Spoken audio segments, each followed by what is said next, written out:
చిన్నతనంలో నేను స్కూల్కి సరిగా వెళ్ళేవాడిని కాదు.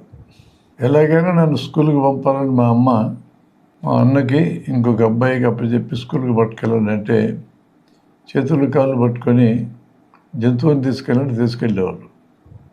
అంటే 3 ఏళ్ళ వయసు వచ్చేదాక మా ఇంట్లో చివరి బిడ్డను కాబట్టి నేను మా అమ్మని వెంటబడి పాలు తాగేవాడిని. ఆమె నన్ను వదిలించుకోవడానికి పంపించింది, నాకు అర్థమైంది.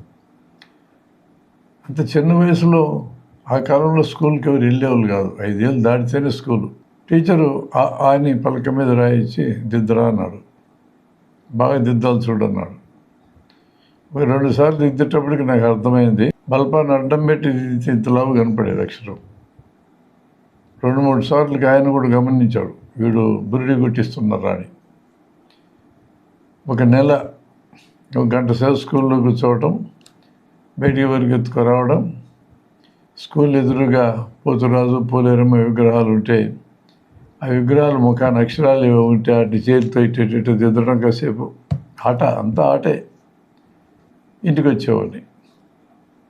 ఎట్లా నన్ను దారిలో పెట్టాలో ఆ టీచరు ఆలోచించుకొని అభినందన అనే ప్రక్రియను వాడదలుచుకున్నాడు. అదే రేపు మీకు పరీక్ష పెడుతున్నా ఆ నుంచి క్ష వరకు అక్షరాలు ఎవడు కరెక్ట్గా రాస్తే వాడికి పల్పం బహుమతి ఇస్తా. ఇది అభినందనలో భాగం. మరుసటి రోజు పరీక్ష పెట్టాడు. నేను ఆ నుంచి క్ష వరకు అక్షరాలన్నీ కరెక్ట్గా రాశానని అన్నాడు ఆయన. రాశానో సర్దుకున్నాడో మనకు తెలియదు.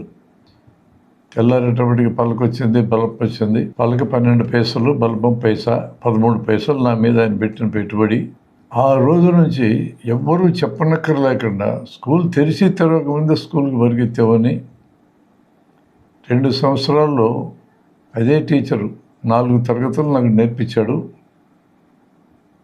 అంటే 5 ఏళ్ళ కల్లా అయిపోయినాయి 4 తరగతులు. అప్పుడు ఇప్పటిలాగా సంవత్సరానికి 1 తరగతి అనే రూల్ ఏం లేదు.